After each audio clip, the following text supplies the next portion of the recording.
ficar vermelhinho, pronto. Então, hoje nós temos mais uma reunião geral do Departamento de Tocoginecologia, com um tema muito importante, né, que nós obstetras aqui ficamos todos ansiosos, estou vendo que já tem bastante gente na sala, e para brilhantar a nossa reunião, nós temos aqui nossos professores José Guilherme Secati e Eliana Matorano Amaral, para falar desse tema super importante. Não vou me demorar aqui, já vou passar a palavra para o professor Guilherme, lembrando que eu vou pedir para que todos coloquem dúvidas, questionamentos, apontamentos no chat, tá? Que depois eles vão ser levados para o final da reunião e ser discutidos com esses nossos dois professores, tá bom? Então, professor Guilherme, a palavra é sua, a reunião é de vocês, Guilherme e Eliana, e obrigada por estarem aqui trazendo esse tema tão importante para o departamento. Lembrando que as reuniões ficam gravadas e ficam na nossa biblioteca virtual do Departamento de Tocoginecologia. Obrigada, pessoal.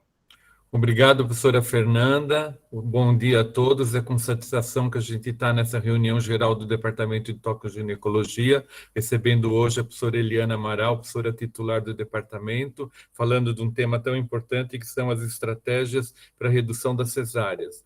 Em breves palavras, só queria ressaltar a importância desse assunto, que é um assunto que historicamente tem preocupado o Departamento de Tocoginecologia desde os anos 80, com o professor Faundes, que iniciou atividades nesse sentido, depois comigo, o professor João Luiz, a professora Eliana. A gente tem uma farta tradição nesse sentido de produção de estudos, documentos, diretrizes junto ao Ministério da Saúde, junto às sociedades de classe de ginecologia e obstetrícia, participação que foi marcante de um grande ensaio controlado, aleatorizado, multicêntrico sobre segunda opinião de cesárea, que já foi publicado em 2004, já, portanto, já há quase 18 anos, e hoje a gente tem a grata satisfação de, depois de todo esse tempo, de ter um grupo de trabalho que está fazendo um trabalho nesse sentido na instituição para reduzir os números de cesáreas, que, como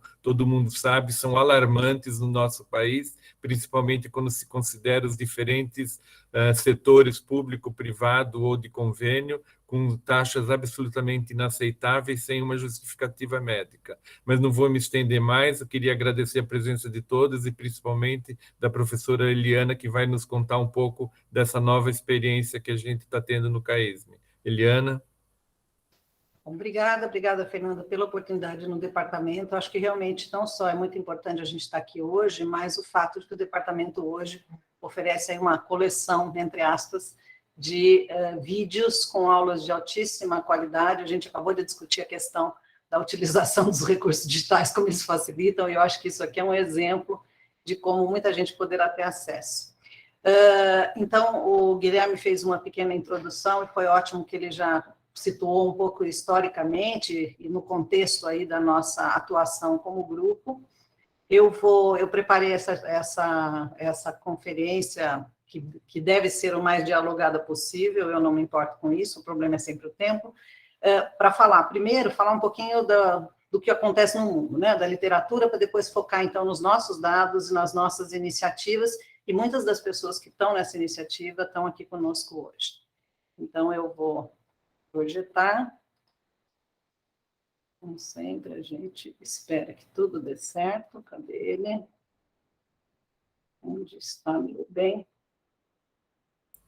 Vai. Vou achar o meu bem aqui, que está aqui. Chegou aí para vocês? Está uma tela em branco.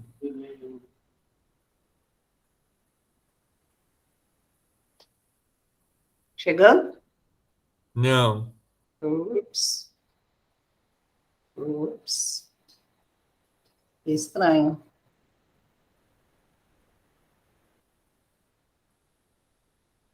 Não sei por quê.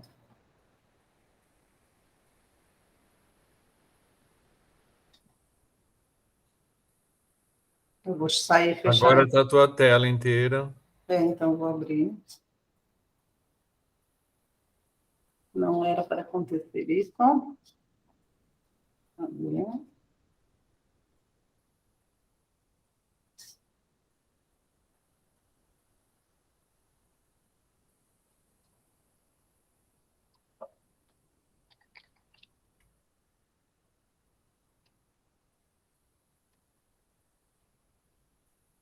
Gente, vou pedir desculpas aqui até que eu me consiga achar o infeliz, que por que ele não aparece. Peraí. Interrompe um pouco, né?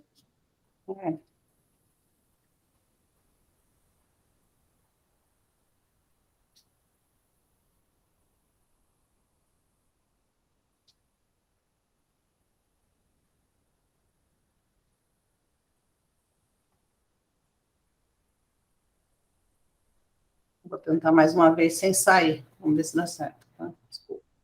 Tá aqui.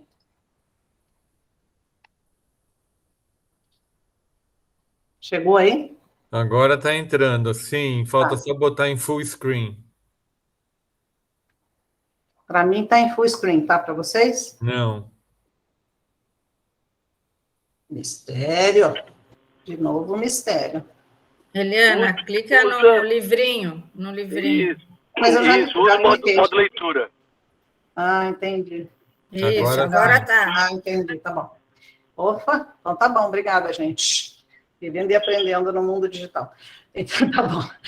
Então, como eu já adiantei, eu vou falar um pouquinho primeiro do que rola no mundo, né? Então, o que rola no mundo? Essa é a minha primeira observação. Então, esses dados, que são dados, na verdade, de 2018, publicados internacionalmente da OMS, mostram que a gente tem uma variação, se pegar nas regiões do mundo, de 9,2% a 39% como região em taxa de cesárea. Bom, onde está o 39%? Nas Américas, né? E particularmente a taxa média da América Latina e do Caribe, que é a taxa mais elevada, enquanto que na África a gente tem a taxa menor. E por que eu começo por aí? Para a gente começar essa discussão de se existe uma taxa ideal, um limite, a gente vai preso porque passou dos 15% ou 20%, como houve uma política no passado. Isso está absolutamente desatualizado, esse tipo de perspectiva. Então, aí juntando entre o que acontece nos países mais desenvolvidos e menos desenvolvidos, em torno de 20 alguma coisa por cento, nos bem menos desenvolvidos, menos do que 10%, no mundo como um todo, 21%, mas aí tem esse outlier, né, de uma taxa muito baixa nos países menos desenvolvidos. Então, eu começo aqui dizendo que, se alguém ainda tinha na cabeça, ou alguém conhecia a taxa dos 15%, por favor, esquece essa taxa, ela foi algum dia dita, algum dia publicada, mas nunca respaldada. Aí existe esse trabalho que eu acho muito interessante, que contrasta as taxas de a razão de mortalidade materna nos países com avaliação socioeconômica, e a gente vai ver a situação de alguns países em relação à taxa de cesárea. Então, vejam, alguns países em menor condição de desenvolvimento, né, com mais dificuldades financeiras, né, o que eles consideram os de baixa entrada financeira, a gente tem taxas de cesárea, de novo, abaixo dos 10, o que combina com aquilo que a gente acabou de ver, não tem nenhuma novidade aqui.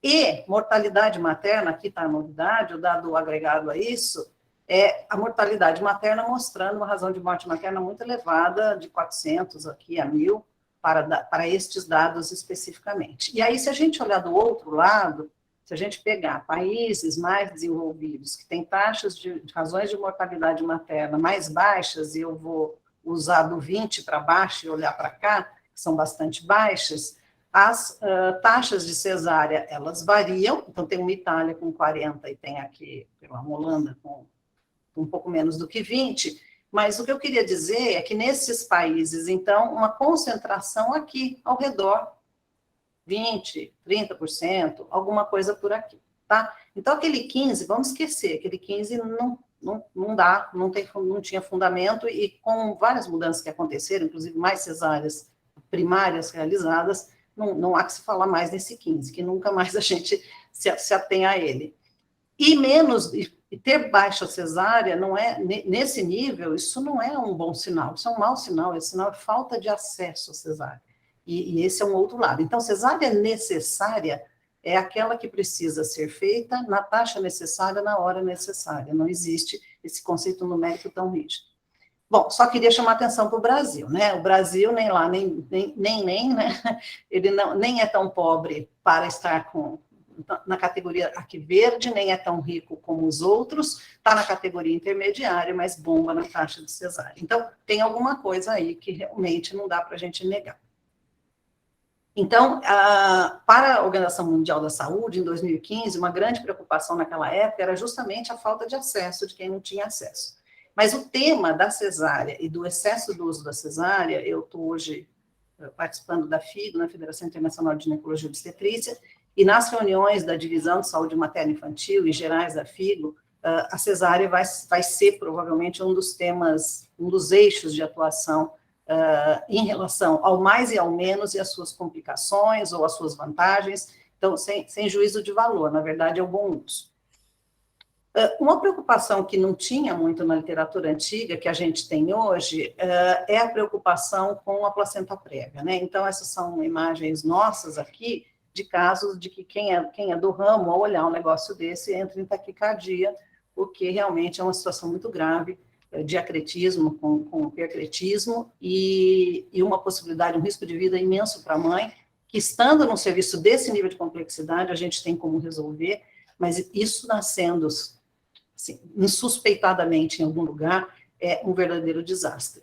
E esse tipo de complicação muito associado, então, à presença de cesárea prévia. Portanto, evitar a primeira cesárea faz parte de uma intervenção essencial.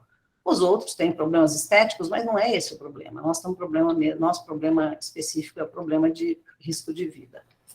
E aí, como eu falei, o Brasil está numa posição nem, e, por outro lado, a gente tem um estudo que foi feito com base nacional, que está sendo repetido, ou será repetido em breve, deve ter dados, não sei, até o Guilherme pode ter mais informação, mas que sempre me chamou a atenção esses dois gráficos, mostrando que no serviço público, quando a mulher inicia, 15% das mulheres já iniciam com um desejo de cesárea, essa taxa é mais ou menos que a gente tem visto entre as nossas pacientes aqui. Ao final da gestação, esse desejo não mudou, quer dizer, a decisão, na verdade, não mudou a esse respeito, mas acabam sendo submetidas à cesárea numa taxa bem maior do que seria essa preferência. Agora, se nós olharmos o sistema privado, é espantosa a mudança, né? Porque da preferência inicial de 36%, passa por uma decisão final de quase 70% e termina em quase 90%. Então, há uma questão aqui, não só do comportamento do sistema de saúde, do médico, mas do próprio público, né? Do sistema privado e da cultura em relação à cesárea no Brasil e na América Latina, de uma maneira geral, isso é forte, que interfere e a gente precisa entender numa perspectiva aí mais sociológica do que, na verdade, médica. Então, essa preocupação em reduzir cesáreas desnecessárias, ao mesmo tempo que dar acesso à cesárea onde não tem, como eu disse, a OMS sempre está preocupada com isso. Essa publicação de 2018, para quem não conhece, estou aqui apresentando, porque ela é muito interessante, e ela mostra, então, um conjunto de intervenções que tem como objetivo a mulher, e aí tem a questão da educação, em particular, sessões de treinamento, sessões de relaxamento, até abordagens de psicoeducação. Tem a abordagem aos profissionais da saúde, e na abordagem aos profissionais da saúde, a sugestão, a recomendação é de segunda opinião para a indicação de cesárea, uma coisa que eu vou depois comentar, nós já fizemos aqui quando eu estava diretora da obstetrícia, a gente começou, teve um impacto, mas não há que se esperar que cada uma dessas intervenções tenha um impacto enorme. Nós estamos falando de impacto sempre de pequenos a moderados, que somados podem chegar àquilo que é o necessário.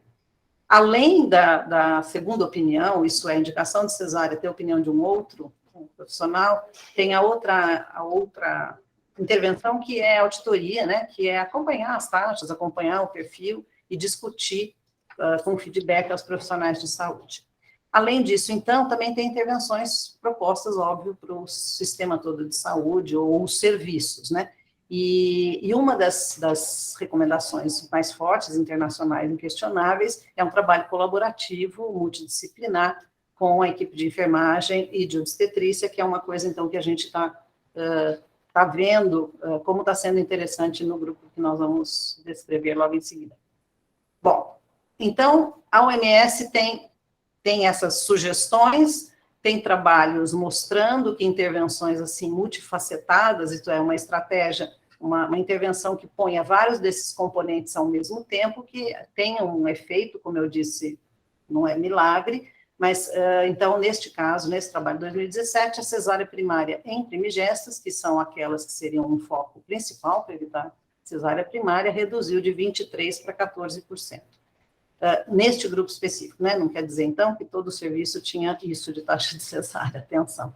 E o que eu quero chamar a atenção aqui desse trabalho é a questão da revisão dos fatores de risco, a questão da educação dos provedores de saúde, mas também dos pacientes, rever os casos com feedback, como eu falei, fazer relatório para os próprios profissionais de saúde, ter padrões para acompanhamento de trabalho de parto e um foco no parto vaginal, com intervenção mínima, sempre a intervenção necessária, como é a recomendação há muito tempo já. E a gente segue essa recomendação desde os finados anos 90 e alguma coisa, e o Guilherme, na época, inclusive, estava diretor aqui da obstetrícia, e essas práticas que depois foram chamadas de humanizadas, já fazem parte da nossa rotina como recomendação, desde quando, né, o CAISM não era nada disso que vocês veem hoje. E por isso a gente foi, inclusive, reconhecido pelas próprias pacientes como um hospital que atendia de uma maneira muito adequada e humana, e esse é um exemplo de um prêmio que está lá na portaria do CAISM.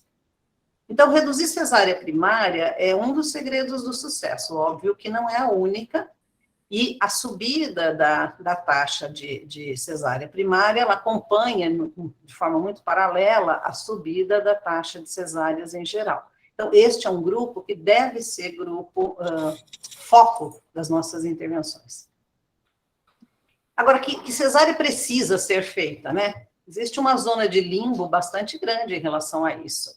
E eu quero dizer já, a priori, que precisa ser feita aquela cesárea que, para a paciente, é necessária no sentido de que é absolutamente inaceitável, por razões de traumas prévios, histórias de vida, histórias familiares, etc., a paciente deseja cesárea. Então, não está nessa lista, mas hoje a cesárea pedido é uma das opções de cesárea. Entretanto, a gente tem que lidar com isso como uma indicação de cesárea, e não simplesmente como um produto que se compra ou vende.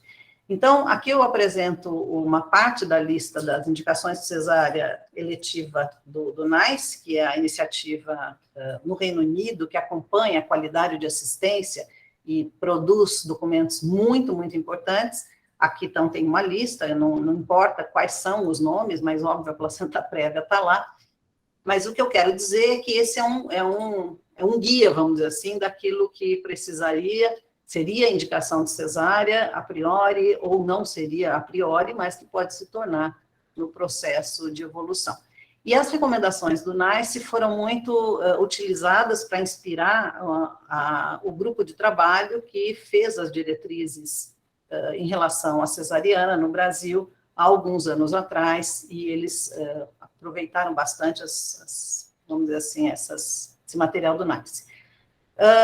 A indicação de cesárea, de modo geral, essa classificação de indicação é sempre uma confusão muito grande e muito difícil. A definição de distócia funcional, a própria definição do que seria existe definição do que é cardiotocografia alterada, mas depende da interpretação de quem está lá. Então, comparar esses dados no mundo é muito complicado, porque a gente não sabe que parâmetros estão sendo utilizados. Então, eu só estou trazendo esse trabalho aqui para mostrar para vocês a importância do tamanho do cardiotocografia alterada e distócia funcional, que são situações que podem, ao olhar de diferentes obstetras ou serviços, podem gerar diferentes números. Então, essa questão da razão pela qual, né, a razão final pela qual a cesárea foi realizada, ela depende vou chamar de um amadurecimento, de um nível de experiência que, para o nível internacional, é muito difícil de criar comparação. Por essa razão,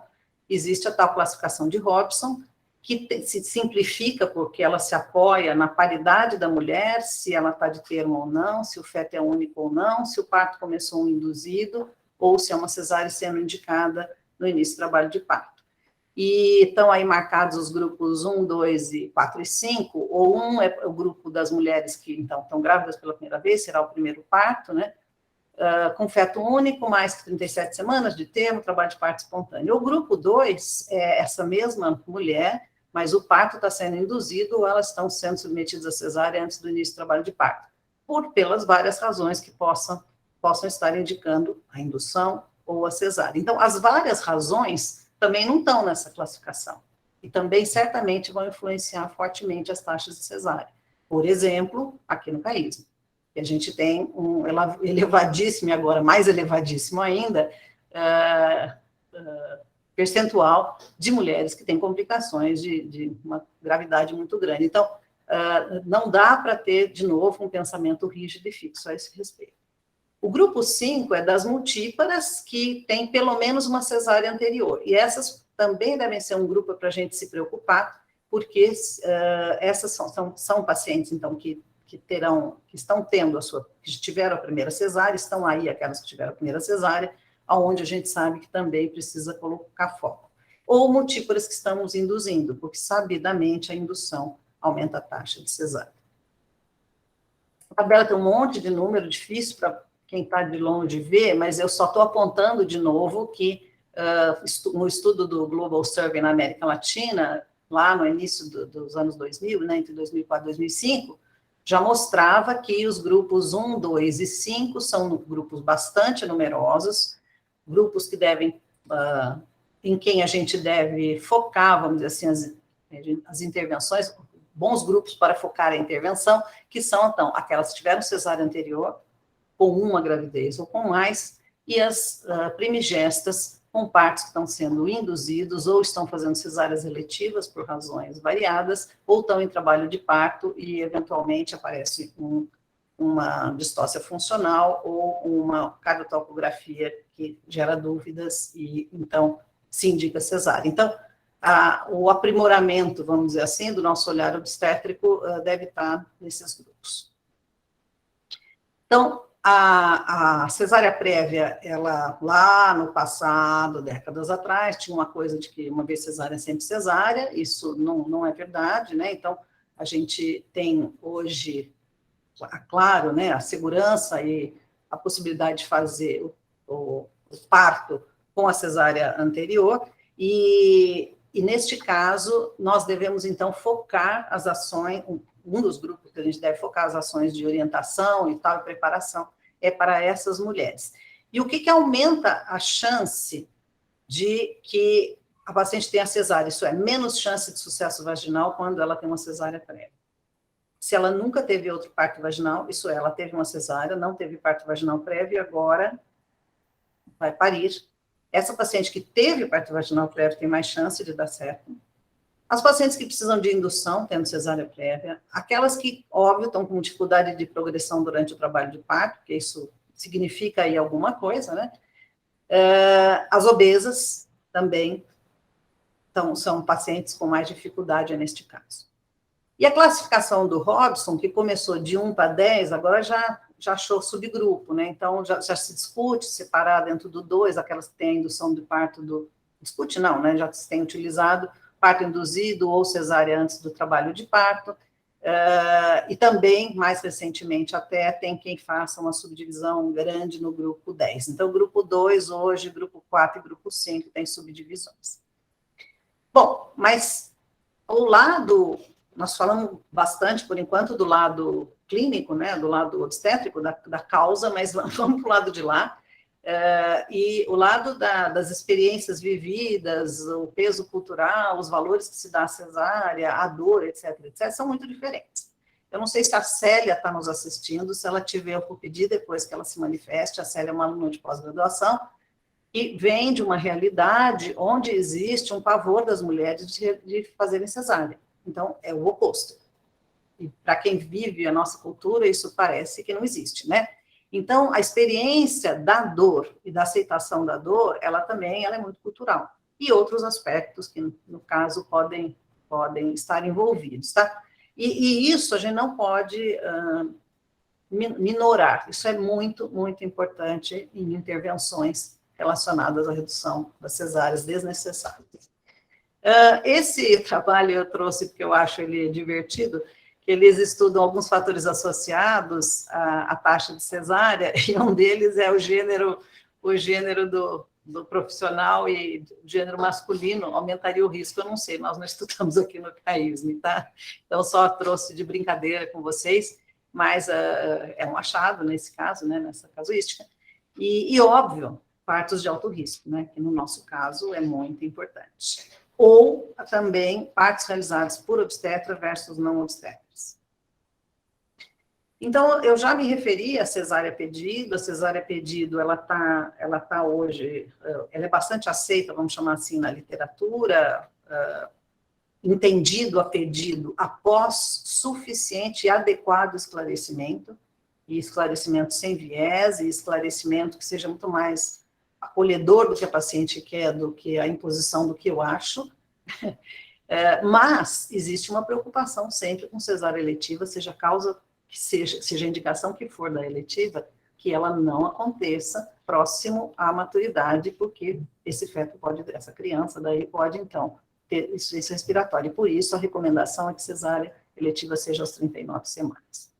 Então, está aqui uma resolução do Conselho Federal de Medicina a esse respeito, que diz que é direito da gestante optar pela realização da cesárea, garantida a autonomia com as informações, e que a decisão deve ser registrada em termos de livre esclarecido, né, que a gente tem feito isso, fácil compreensão, mas eu quero chamar a atenção, consentimento livre e esclarecido, né, não é nem imposto e nem não esclarecido, né, assim, a paciente chegou, eu quero cesárea, ponto, acabou a conversa, parou aí, não, tem uma conversa a esse redor. Então, falando das estratégias, eu já tinha dito que auditoria e feedback é uma das estratégias recomendadas, e com a possibilidade de uma redução de risco em torno aí de 10%, 15%, então não é fenomenal. A outra é a questão da segunda opinião, que também está na literatura, bem recomendada. A outra é o acompanhamento, um acompanhamento pré-natal multidisciplinar, e também no parto multidisciplinar. Então, aqui, mais uma vez, eu uso como exemplo, e pego uma fotografia antiga pra caramba. Quem é daqui de muito tempo vai reconhecer a Marilena, que é da Faculdade de Enfermagem, professora fazendo grupo, junto com a Magda, que há muitos e muitos anos não está conosco. Mas é de propósito, porque a gente tinha grupos muito ativos nesse período. Então, é muito importante, porque esse tipo de atuação, com certeza, reduz a quase 50% a taxa de cesárea. Então, assim, acompanhado neste trabalho, né? Nós não temos especificamente isso medido entre nós. Como eu disse, as recomendações do Royal College são sempre uma boa orientação para a gente. Se a gente olhar parto depois de cesárea, de novo, chamando a atenção para quais são os fatores de insucesso. Uma chance de que não dê certo esse parto vaginal é quando ele é induzido, quando não tem parto vaginal prévio, quando a cesárea anterior foi por algum tipo de distócia, e inclusive nas pacientes obesas. Há outros determinantes, que são a idade gestacional, obviamente o peso fetal maior que 4 quilos, cesárea prévia pré-termo, enfim, uma série de questões, e essa tabelinha aqui quase não dá para enxergar, porque infelizmente realmente é muito clarinho. Eles têm um programinha, né, que você põe as características e aí calcula qual é o risco de cesárea, entendendo que se o risco de cesárea se sobrepõe ao risco de parto vaginal, a priori, você poderia discutir com a paciente de uma outra maneira a questão da indicação da cesárea, porque o risco é muito grande de que termine em cesárea. A preocupação com cesárea anterior é sempre a rotura, e aqui eu só trago rapidamente esses dados para mostrar que se a gente tomar como base o risco de rotura uterina de uma cesárea eletiva, quando tem um trabalho de parto espontâneo, esse risco aumenta 3 vezes, mas com indução sem prostaglandina aumenta quase 5 vezes, e com prostaglandina aumenta quase 6. E eu quero chamar bastante atenção dos alunos e dos residentes, em particular, para a necessidade de um controle, de um cuidado compatível com esse aumento de risco. Então, a gente precisa entender que na indução é preciso um olhar muito afiado a respeito da evolução, particularmente do segmento inferior e da cesárea prévia. E aqui está uma fotografia do mundo real, né? Algum plantão meu noturno. Quem me conhece sabe que eu fotografo sempre que tem algum bem típico assim, porque muitas pessoas falam, eu nunca vi uma distensão de segmento. Bom, se aqui não fizer o diagnóstico, tá bom, pode ser bexigoma? Até poderia, mas aqui não é não. Então, claramente, aqui temos uma distensão de segmento, e eu trouxe a lembrança aqui de uma outra estratégia que tem sido utilizada, que é a avaliação do segmento uterino durante a gestação, para ver o risco de rotura e alguns pontos de corte definidos pela literatura. Isso é sempre discutível, tá? Mas, por exemplo, esse trabalho traz um ponto de corte dizendo que, provavelmente, quando você tem mais do que 3,5, 4 milímetros nessa parede, o risco é muito baixo de rotura. Bom, e a distócia funcional? Tem um mundo dentro da distócia funcional, eu não vou entrar na discussão técnica dela, mas com certeza ela melhora, ela reduz e ela é menos evidente quando existe uma certa tranquilidade durante o trabalho de parto, e isso depende muito do preparo prévio, mas depende também da segurança em relação à equipe. E isso nós temos obrigação de passar. Segurança, uma conversa unificada, se há dúvidas entre a gente não tem que passar para a paciente, a gente tem que conversar entre nós, entre médicos, alunos, residentes, a equipe de enfermagem, anestesista, o neonatologista, para não trazer essa ansiedade que certamente contribui para essa distócia. A presença de alguém de confiança faz toda a diferença, se possível, evitar a indução, se possível, não estar em jejum e principalmente não ficar desidratada, e todas as estratégias aí de redução da dor, independente da analgesia, que devem ser utilizadas. Hoje, a gente tinha um diagnóstico de distócia funcional que era muito mais, eu vou chamar liberal, porque os parâmetros para acompanhamento do trabalho de parto eram mais rígidos. Hoje a gente já discute que não devem ser tão rígidos assim, em termos de centímetro-hora, e entende que, verdadeiramente, a fase ativa do trabalho de parto não começa lá com 3, 4, 5 centímetros, como a gente falava, mas na maioria dos casos vai começar depois dos 6. Então, a expectativa de evolução, ela deve ser lançada muito mais depois dos 6 centímetros do que antes. E isso é uma mudança bastante grande, eu faço parte da geração que foi formada nessa visão antiga, né? Então, a gente tem que se acostumar com uma nova perspectiva. Como eu já falei, a cardiotocografia é uma outra razão para a gente indicar muita cesárea. E muitas vezes a gente indica muitas cesáreas porque a gente vê uma cardiotocografia que seria não tranquilizadora, mas dentro dessa categoria 2, que é uma categoria duvidosa, porque se a gente olhar o que é anormal mesmo, ela exige alguns sinais bastante específicos: ausência de variabilidade com desaceleração tardia recorrente, ausência de variabilidade com desaceleração variável recorrente, ausência de variabilidade com bradicardia ou um padrão sinusoidal. Então, muitas vezes a gente acaba, na fase duvidosa, indicando, dizendo que é não tranquilizador. Então, sempre que uma cardiotocografia não tranquilizadora, nós temos que olhar o caso como um todo, porque muitas vezes há atitudes a tomar que vão mudar isso. Por exemplo, se eu estou usando ocitocina, se eu tirar a ocitocina, talvez isso mude, talvez a paciente esteja com taxistolia induzida pela minha ocitocina. Então, precisa ter um raciocínio clínico obstétrico a esse respeito. Eu já citei, a desidratação é um problema, ela aumenta a taxa de cesárea, então o fato de ficar em jejum, né, e não hidratada deve ser combatido.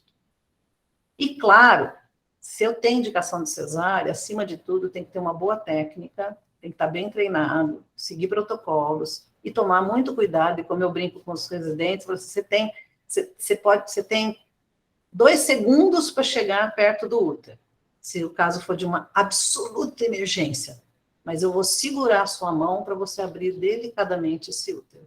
E eu trago, assim, bem chocante essas 2 imagens, porque às vezes na urgência, isso em obstetrícia é óbvio, está todo mundo estressado com o ambiente, quando alguma coisa de urgência, na hora do útero a mão pesa. Então, eu sempre brinco com eles, eu falo assim, eu te dou mais minutos no útero e menos na parede. Então, nessa perspectiva, com esse aumento da taxa de cesárea em todo lugar, e aqui também, mas é no mundo inteiro, como eu falei, mas uma necessidade, na verdade, de olhar para isso como indicador de qualidade de assistência obstétrica, havia aí um desejo, né, da criação de uma comissão que trabalhasse com esse tema. Essa comissão foi criada no final do ano passado, então, o nome dela oficial é Comissão Permanente de Avaliação da Taxa de Cesárea, mas que vocês vão ver que a gente se propõe a fazer uma coisa muito mais abrangente. Quem são membros dessa comissão? Talvez eu tenha esquecido algum nome, peço desculpas, mas da obstetrícia tem vários docentes e médicos, e obviamente todo mundo, na verdade, faz parte, mas aqui estão listados os que têm participado. A divisão de neonatologia Tarita, na enfermagem, serviço de anestesia, serviço de fisioterapia, óbvio, a diretoria executiva, o João tem sido sempre presente, tem a equipe de apoio com a Juliana, Denis e Gislaine, a equipe de enfermagem, da FENF, da Faculdade de Enfermagem, professoras da Faculdade de Enfermagem, e alunos de pós-graduação que estão fazendo os trabalhos nessa área. Eu listei aqui 3 que são alunos meus, e então, só por curiosidade, a Célia e a Cristine vão trabalhar com a cesárea, com dados, vamos chamar, clínicos. A Célia vai entrevistar acompanhantes e as mulheres que têm cesárea a pedido, que pedem cesárea, a Cristina também vai trabalhar com isso, e o Murilo é arquiteto. Ele vai trabalhar, na verdade, com a questão da ambiência e de como a equipe se vê trabalhando dentro da unidade, e a tese dele é na Faculdade de Ciências Aplicadas. Então, se é um programa, a gente tem que ter algumas metas, tem que ser mensurável, tem que ser específica, tem que ter um tempo determinado, tem que ser alcançável e tem que ser significativo para todo mundo. Isso é o que define um programa, e a gente está nessa fase. Então, vamos olhar o que nós temos no CAISM. Tá? Então, o que a gente tem no CAISM de taxa de cesárea? Azulzinho aqui em cima é a nossa taxa de cesárea nos últimos 10 anos, um pouco menos que 50, uma certa tendência à aproximação dos 50 aqui, então até 2021, depois eu vou mostrar o que nós temos de 22. Se a gente olhar a taxa de cesárea em primigestas, relativamente estável, e um estável acima de 40%, e acho que talvez aqui a gente tenha muito a fazer, então minha opinião é que aqui nós temos muita coisa para fazer. Se vocês olharem a taxa de cesárea em parto induzido, a gente começou mais para cima e desceu, quer dizer, tinha aí uma gordurinha para limpar e a gente conseguiu limpar. A taxa de cesárea em parto com início espontâneo, que a tendência então é ser mais baixa, veja, e mais baixa em torno dos 20%, chamando atenção para isso. E quanto a gente tem de cesáreas iterativas no nosso total, que era uma preocupação, na verdade também tem uma variabilidade aí entre 30% e 20%, mas não quer dizer que todas as nossas cesáreas são iterativas, obviamente, né? E se a gente olhar ao longo do tempo as nossas indicações, como é que elas andaram, temos o reflexo do mundo, né? Não somos uma bolha totalmente, nós somos meio bolha. Então, a pedido da paciente, é uma indicação que tem subido, e como eu falei, em torno de 15%, tá? O sofrimento fetal, né, quer dizer, as alterações da cardiotocografia que deixam dúvidas particularmente, elas têm caído, então acho que aí tem um olhar, né, do aprimoramento da interpretação, e não muita variação nas outras, que são razões menos comuns. Essas tabelas são meio busy, né, tem muito número e tem muita coisa, mas é porque, ao fazer, então, a classificação das nossas cesáreas a pedido, pelo grupo de Robson, isso é, que tipo de paciente faz cesárea a pedido ao longo do tempo, então a gente vai ver que cesárea a pedido, aqui, 55,5% dos nossos pacientes em 2021, fazendo cesárea a pedido do grupo 5. Entre as que fazem cesárea a pedido, são do grupo 5. Então, são as multíparas, com cesárea anterior ou sem cesárea anterior, porque isso aqui não está separado, tá? Então, era isso que eu queria mostrar com esse slide. E, se a gente olhar as pacientes que vão para cesárea por indicação de DCP, elas são do grupo 2. e o grupo 2 está aqui, 41%. Então, essas são primigestas, então, são pacientes muitas vezes induzidos, né? Então, lembrando aí do Robson. E assim sucessivamente, eu não vou entrar nesse detalhe. Se a gente olhar 22, e eu queria olhar 22 com vocês, nós tivemos aí, em razão das questões aí das reformas, uma queda bastante significativa no número de partos. Eu pedi o número de abril até ontem, foi 54 partos, tá? E se a gente olhar a nossa taxa de cesárea, então, nesses 3 meses, nesse comecinho de ano, e numa realidade de redução importante, concentração de risco, em torno aqui quase de 60%, né, 58%, 60%, que nos 54 de abril deu 42%. Tá? Então, não estão aqui os números, porque eu peguei literalmente agora. Tá, então, quem é esse grupo? Né? A gente já viu, mas o que esse grupo está fazendo? Está trabalhando em alguns projetos. Então, alguns projetos como preparar as orientações sobre parto, com indicações de cesárea, que gerem material para os profissionais, mas também para a orientação das pacientes. Então, neste caso, a gente quer ter material para, na gestação, poder orientar as pacientes a esse respeito. Retomar visitas guiadas ao centro obstétrico, que a gente fazia no passado e perdeu, né, a pandemia. Ter discussões de experiências de parto, tanto com gestantes quanto com puérperas, grupos de preparação na físio, fazer essa mesma visita e contato com centros de saúde, preparar um plano de parto, isso é, quais são as opções que nós temos e como isso pode orientar para conversar com a paciente, e vídeos sobre a política de assistência no caísmo em geral. No parto, também tem outras várias intervenções, que são vários projetos, com o acompanhante, vídeo específico sobre métodos farmacológicos e não farmacológicos, e assim sucessivamente. Assistência da fisioterapia, não preciso só numerando aí para vocês verem quantos subcomponentes pode ter. E os componentes que eu falei antes, que é a segunda opinião na indicação de cesárea, a auditoria dos casos de cesárea, que nesta realidade que nós estamos com um número tão reduzido, ela é completamente distorcida. Então, a gente está preparando todo o material para trabalhar com isso mais especificamente quando a gente tiver numa outra realidade de novo de movimento obstétrico, né? Então, a gente vai aproveitando para aprimorar isso. E aprimorar a própria vigilância da taxa de cesárea, que foi o que deu nome à comissão. Porque tem algumas questões com o banco de dados, que depois a gente pode discutir, os residentes bem conhecem, que geram também distorções nesses números, tá? Eu queria chamar a atenção para o fato de que a gente, como nós incorporamos as professoras da Faculdade de Enfermagem, elas estão trabalhando com as alunas, essa participação nossa aqui no departamento faz parte das nossas intervenções, e estamos aí preparando uma identidade visual que o Denis junto com a Juliana estão fazendo.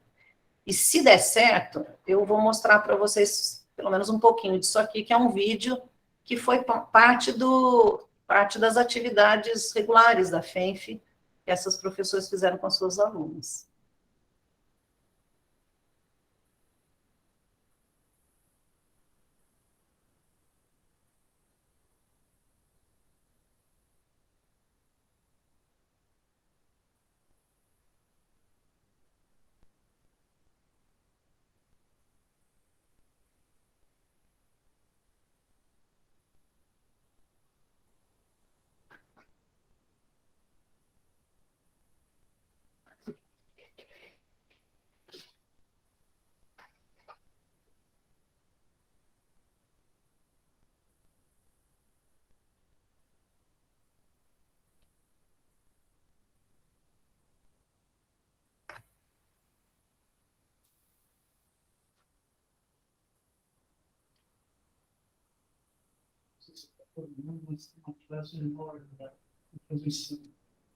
Ops, deixa eu voltar.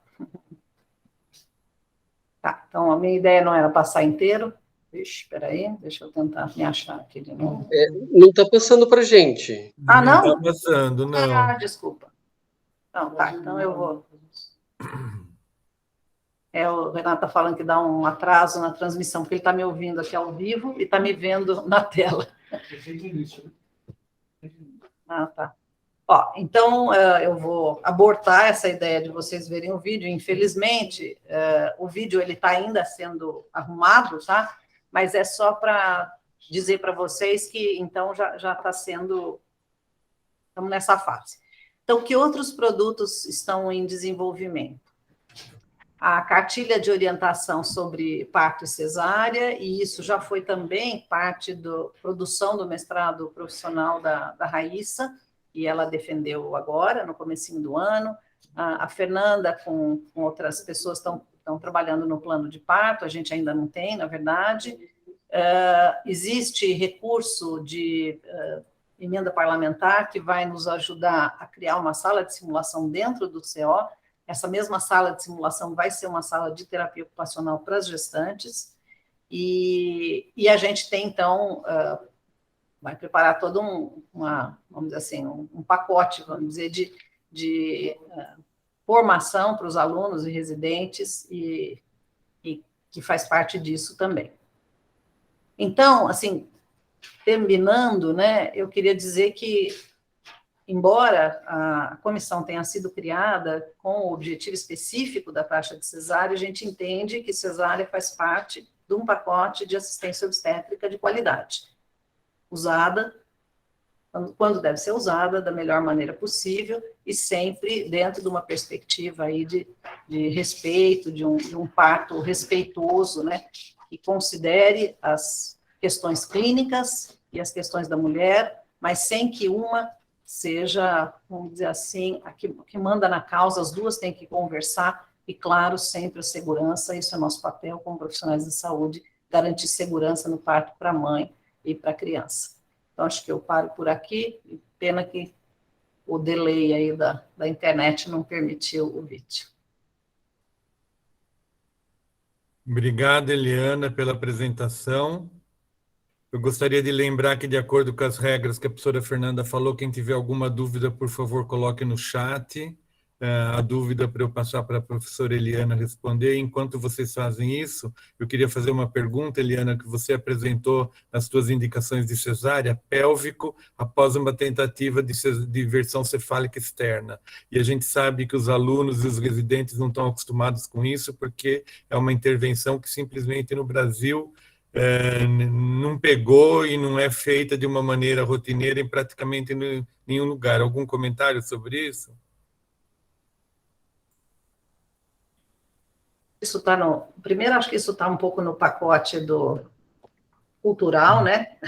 Num país onde existe a valorização da cesárea, o potencial, vamos chamar, o pequeno risco que existe associado a fazer versão ou alguma complicação possível, versus a sua eficiência pela possibilidade de voltar a ser pélvico, se justifica numa população que valoriza absolutamente o parto vaginal, e eu acho que nós ainda não estamos nisso. Além do que a contribuição do pélvico para a taxa de cesárea não é um dos maiores elementos. Então, eu sou, de novo, né, da geração, eu estou saudosista hoje, eu sou da geração que, como aluna, viu e fez parto vaginal pélvico de primigesta. E uma questão que me chama muita atenção é que, como este pessoal, hoje, né, há anos, não se vê mais isso acontecer, eu fico até condoída com o pavor que as pessoas têm quando chegam com o pélvico quase nascendo, né, como se aquilo não existisse. E na verdade, a gente vivenciou uma coisa diferente. Então, acho que essa é uma possibilidade, sim, a versão externa, tem lá seus protocolos, a gente aqui nunca adotou, mas acho que tem muito a ver com esse ambiente onde a gente vive. Alguém que tenha pergunta, por favor, escreva no chat. Enquanto isso, eu vou fazer uma segunda pergunta. Eliana, você também falou nas apresentações a respeito da cesárea anterior, né? E a possibilidade de tentativa de parto vaginal VBAC ou espontâneo ou induzido, e eu queria que você comentasse um pouco quando o antecedente é mais de uma cesárea, porque também existe uma controvérsia nacional versus internacional com relação a isso. No Brasil, pensar em parto vaginal com 2 cesáreas anteriores é quase ir para o Tribunal Superior de Justiça. É muito fora do nosso esquadro. Entretanto, existe um risco aumentado, por exemplo, como é que fala? De ruptura da cicatriz de cesárea, que é maior com 2 cesáreas anteriores, mas que não é absoluto. Então, a gente vê, sim, na literatura, pacientes com 2 cesáreas anteriores. Eu confesso que eu mesma, pessoalmente, mesma coisa. Se chegar nascendo, eu garanto para você que eu não vou morrer de taquicardia, diferente da geração que nunca viu essas coisas acontecerem e tem muito essa cultura da cesárea em si. Mas eu confesso que eu mesma, pessoalmente, não me sinto à vontade para isso, e no Brasil ela é considerada uma indicação.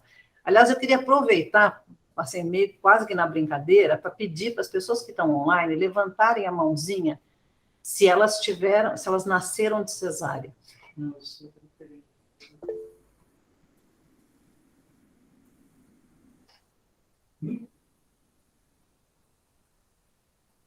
Ó, na minha tela, do que eu estou vendo na minha tela, deve dar mais ou menos uns 40% de taxa de cesárea na tela aqui. É mais ou menos isso. E por que eu estou dizendo isso? Porque essa experiência, ela é geracional, né, Guilherme? Então, Claro. assim, a gente hoje está fazendo um esforço para refletir, não tanto agora, mas para refletir talvez daqui a 10 ou 20 anos. Então, a geração tem que ter nascido de parto para acreditar no parto. E, senão, fica muito difícil de acreditar.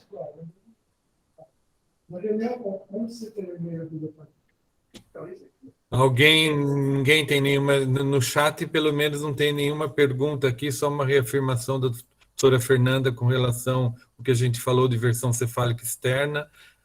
Alguma notícia sobre o nascer no Brasil, que parece que está em campo, segundo informação do Dr. Rodolfo, e que talvez nos traga informações mais atualizadas e completas sobre esse perfil, vamos dizer assim, da ocorrência de parto cesárea no Brasil. Alguma novidade, alguma informação? Não? O Nascer no Brasil 2, que foi delineado para fazer a avaliação 10 anos depois do Nascer no Brasil 1, tem vários componentes e ele está em campo no Brasil todo nesse momento. Um dos objetivos é reavaliar o perfil da assistência obstétrica, considerando tanto o tipo de profissional que está assistindo, quanto as condições para assistência obstétrica no Brasil todo. Considerando que no primeiro Nascer no Brasil foi identificado um grande problema, né? Foi evidenciado um grande problema na estrutura e no processo de assistência obstétrica. Obrigado, professor Rodolfo. Se ninguém mais tem pergunta, eu vou encerrar agradecendo a participação da professora Eliana, lembrando que esse título de cesáreas desnecessárias no passado, o professor João Luiz, numa evidente e contundente entrevista que ele deu para as páginas amarelas da revista Veja, chamou de desnecessárias, que durante muito tempo foi usado pela mídia para classificar esse tipo de ocorrência.